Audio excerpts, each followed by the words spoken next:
അപ്പോൾ നിങ്ങളുടെ അക്കൗണ്ടിലേക്ക് കയറിയിട്ടില്ല എന്ന് നിങ്ങൾ കരുതിയിരിക്കുന്ന എമൗണ്ട് റീഫണ്ടായിട്ട് കയറിയിരിക്കുന്നത് ഇങ്ങോട്ടായിരിക്കും. അപ്പോൾ നിങ്ങളത് അറിയാത്തതുകൊണ്ടാണ്. അപ്പോൾ നിങ്ങൾക്കിവിടെ കാണാം എൻ്റെ 3 റീഫണ്ടും സക്സസ്ഫുള്ളി കംപ്ലീറ്റഡ് ആണ്. എൻ്റെ അക്കൗണ്ടിലേക്ക് ക്യാഷ് ക്രെഡിറ്റ് ആയിട്ടുണ്ട്. അപ്പോൾ നിങ്ങൾ റിട്ടേൺ ചെയ്യുമ്പോൾ വരുന്ന മിസ്റ്റേക്ക് കൊണ്ടാണ് ഇങ്ങനെ നിങ്ങളുടെ അക്കൗണ്ടിലേക്ക് എമൗണ്ട് കയറാണ്ട് ഗിഫ്റ്റ് കാർഡ് വാലറ്റിലേക്ക് പോകുന്നത്. പലർക്കും ഗിഫ്റ്റ് കാർഡ് വാലറ്റ് എവിടെയാണെന്ന് പോലും അറിയില്ല. അപ്പോൾ അങ്ങനെയുള്ളവർക്ക് വേണ്ടിയിട്ടാണ് ഈ വീഡിയോ. അപ്പോൾ കറക്റ്റായിട്ട് റീഫണ്ട് എമൗണ്ട് നമുക്ക് എങ്ങനെ അക്കൗണ്ടിലേക്ക് വരുത്താം, ഗിഫ്റ്റ് കാർഡിലേക്ക് പോകാണ്ട് എങ്ങനെ അക്കൗണ്ടിലേക്ക് വരുത്താമെന്നും ഗിഫ്റ്റ് കാർഡിൽ വന്ന എമൗണ്ട് എങ്ങനെ അക്കൗണ്ടിലേക്ക് മാറ്റാമെന്നും ഈ വീഡിയോയിലൂടെ കാണാം. അപ്പോൾ കൂടുതൽ ആളുകളും നമ്മളോട് കമൻറ്റിൽ ചോദിക്കുന്ന കാര്യമാണ്, റിട്ടേൺ ചെയ്തു, റീഫണ്ട് സക്സസ്ഫുൾ എന്ന് കാണിക്കുന്നുണ്ട്, പക്ഷേ എന്നാൽ അക്കൗണ്ടിലേക്ക് കയറിയിട്ടില്ല എന്ന് ഒരുപാട് പേര് പറയാറുണ്ട്. അപ്പോൾ ഞാൻ ചെക്ക് ചെയ്ത് നോക്കുമ്പോൾ മിക്കപ്പോഴും ഗിഫ്റ്റ് കാർഡ് വാലറ്റിലേക്കാണ് അത് ക്രെഡിറ്റ് ആകാറുള്ളത്. അപ്പോൾ മിക്കവർക്കും അത് അറിയില്ല. ഗിഫ്റ്റ് കാർഡ് വാലറ്റ് എന്താണ്, എവിടെയാണത് കാണാൻ പറ്റുന്നത്, അതുപയോഗിച്ച് എങ്ങനെ ഷോപ്പിംഗ് ചെയ്യാം എന്നൊക്കെ പലർക്കും അറിയില്ല. അപ്പോൾ കൃത്യമായി ഞാൻ കാണിച്ചു തരാം. അപ്പോൾ അതിനായിട്ട് നമ്മുടെ മൈ അക്കൗണ്ട് സെലക്ട് ചെയ്യുക. താഴത്ത് മൈ അക്കൗണ്ട് ഓപ്ഷൻ കാണാം, അത് സെലക്ട് ചെയ്യുക. അപ്പോൾ സെലക്ട് ചെയ്ത് കഴിയുമ്പോൾ നമ്മുടെ മൈ ഓർഡേഴ്സിൻ്റെയൊക്കെ താഴത്തേക്ക് നമ്മളിങ്ങനെ ജസ്റ്റ് സ്ക്രോൾ ചെയ്ത് താഴത്തേക്ക് വരുമ്പോൾ അക്കൗണ്ട് സെറ്റിങ്സ് എന്ന് പറഞ്ഞിട്ട് ഓപ്ഷൻ കാണാം.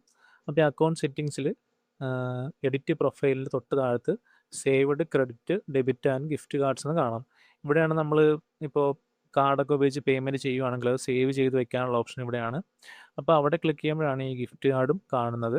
അപ്പോൾ ഗിഫ്റ്റ് കാർഡിൽ ക്ലിക്ക് ചെയ്യുമ്പോൾ നമുക്കിവിടെ കാണാം ഗിഫ്റ്റ് കാർഡിൽ ഇപ്പോൾ എൻ്റെ 0 ആണ്. ഗിഫ്റ്റ് കാർഡിൽ ബാലൻസ് കാണാൻ പറ്റുന്നത് ഈ ഏരിയയിലാണ്. അപ്പോൾ ഇങ്ങനെയാണ് ഗിഫ്റ്റ് കാർഡ് എടുക്കേണ്ടത്.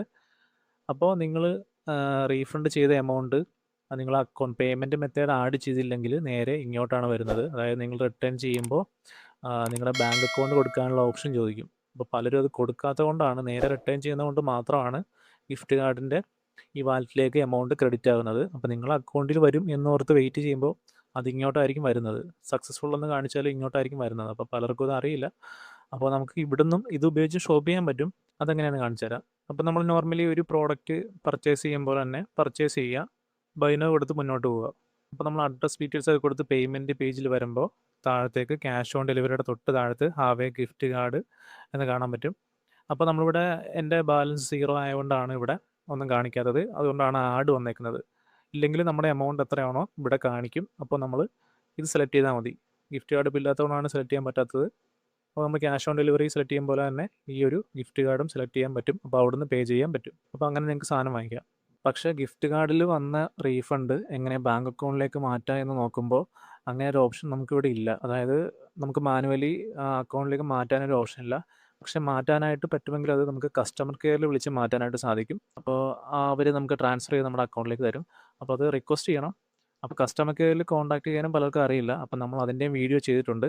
അപ്പോൾ നിങ്ങൾക്ക് ഇപ്പോൾ സ്ക്രീനിൽ കാണാം, അല്ലെങ്കിൽ ഐ ബട്ടണിൽ ഇപ്പോൾ കാണാൻ പറ്റും. അവിടെ ക്ലിക്ക് ചെയ്തും ആ വീഡിയോ കാണാവുന്നതാണ്. അപ്പോൾ അങ്ങനെ വരുന്ന റീഫണ്ട് എമൗണ്ട് നമുക്ക് അക്കൗണ്ടിലേക്ക് മാറ്റണമെങ്കിൽ നിങ്ങൾ കസ്റ്റമർ കെയറിൽ കോൺടാക്ട് ചെയ്താലേ പറ്റുള്ളൂ. അപ്പോൾ നിങ്ങൾ എപ്പോഴും റിട്ടേൺ ചെയ്യുമ്പോൾ നിങ്ങളുടെ payment method bank account add ചെയ്യണം. ഇല്ലെങ്കിൽ റീഫണ്ട് ഇങ്ങോട്ടായിരിക്കും വരുന്നത്. അപ്പോൾ അത് ഭയങ്കര ബുദ്ധിമുട്ടായിരിക്കും പിന്നെ. അപ്പോൾ അതുകൊണ്ട് മസ്റ്റായിട്ടും ബാങ്ക് അക്കൗണ്ട് ആഡ് ചെയ്യുക. അപ്പോൾ ഈ ഒരു ഡൗട്ട് നിങ്ങൾക്ക് ക്ലിയർ ആയെന്ന് ഞാൻ കരുതുന്നു. അപ്പോൾ ഇതുപോലത്തെ ഇ-കൊമേഴ്സ് റിലേറ്റഡ് വീഡിയോസ് കിട്ടാനായിട്ട് ചാനൽ ഇതുവരെ സബ്സ്ക്രൈബ് ചെയ്തില്ലെങ്കിൽ സബ്സ്ക്രൈബ് ചെയ്യുക. അപ്പോൾ പുതിയൊരു വീഡിയോ ആയിട്ട് വീണ്ടും കാണാം. അതുവരേക്കും ബൈ.